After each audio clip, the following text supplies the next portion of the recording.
সংগ্রামী সাধারণ সম্পাদক জননেতা হযরতুল আল্লামা এম এ জলিলকে। আসসালামু আলাইকুম ওয়া রাহমাতুল্লাহ।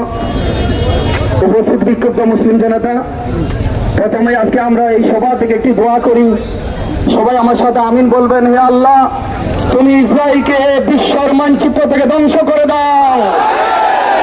ইসরায়েলকে তুমি ধ্বংস করে দাও।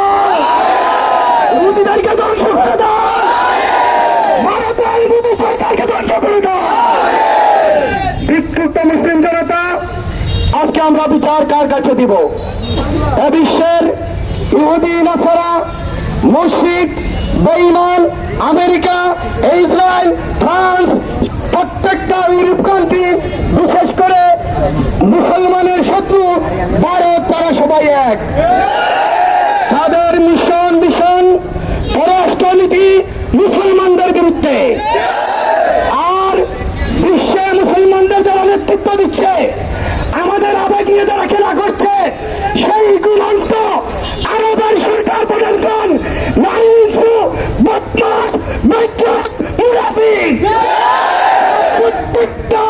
প্রত্যেকটা উবাই ইবনে সালুলের উত্তরসূরি।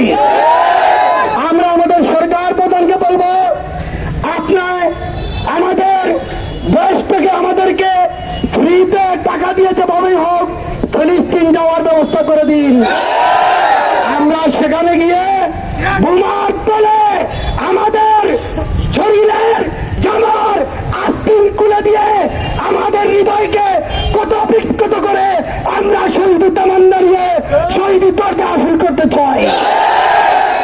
আল্লাহর কাছে দোয়া করি, আল্লাহ যেভাবে তুমি কাবাকে রক্ষা করেছিলে, এখন আর আবেগের কোনো কাজ নাই। আসমান থেকে সরাসরি ফেরেশতা দ্বারা তুমি আবাবিল আবার ফাটাও এবং ফিলিস্তিনকে রক্ষা করো। আমি ব্যবসায়ীদেরকে বলবো, বিশেষ করে সরকারকে, আপনি যদি ইসরায়েলের পণ্য আমদানি করেন তাহলে বাংলার মানুষ আপনাকে বয়কট করবে। রাষ্ট্রীয়ভাবে পররাষ্ট্রমন্ত্রী প্রজ্ঞাপন জারি করতে হবে, এদেশে ইসরায়েলের কোনো পণ্য বিক্রি হবে না। কারণ 91% মুসলমানের দেশ। এদেশে যারাই রাজনীতি করবে মুসলমানকে নিয়েই রাজনীতি করতে হবে। অতীতে আপনারা মুসলমানের আবেগ নিয়ে খেলা করেছেন আর ইহুদিদের দালালি করেছেন, আর বাংলার জমিনে হবে না। এই জন্য আমি বলবো ব্যবসায়ী ভাইদেরকে, আপনারা, আমরা দেখেছি অতীতে আমরা মিছিল দিয়েছি, তারপরে আপনারা ইসরায়েলের পণ্য বিক্রি করেছেন। এতে প্রমাণ হয়েছে যারা ইসরায়েলের পণ্য বিক্রি করে তাদের ইমান নাই, তাদের ইমান নাই, তাদের ইমান নাই। মনে রাখবেন, আপনার সন্তান যখন ফোন দিয়ে আপনার কাছে চকলেট খাইতে চায়, আপনি পাগল হয়ে যান। কিন্তু সেই জায়গায় ছোট বাচ্চারা মা নাই, বাবা নাই, আল্লাহ সত্য করতেছে, তাদের আওয়াজের দিকে লক্ষ্য করে সেই পণ্যগুলো আপনারা পালিয়ে দিবেন।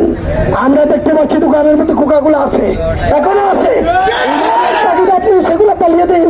নাহলে রক্ত গরম মুসলমানরা, ইমানি মুসলমানরা যদি আপনার উপর হামলা করে, দায়ভার আপনি নিবেন।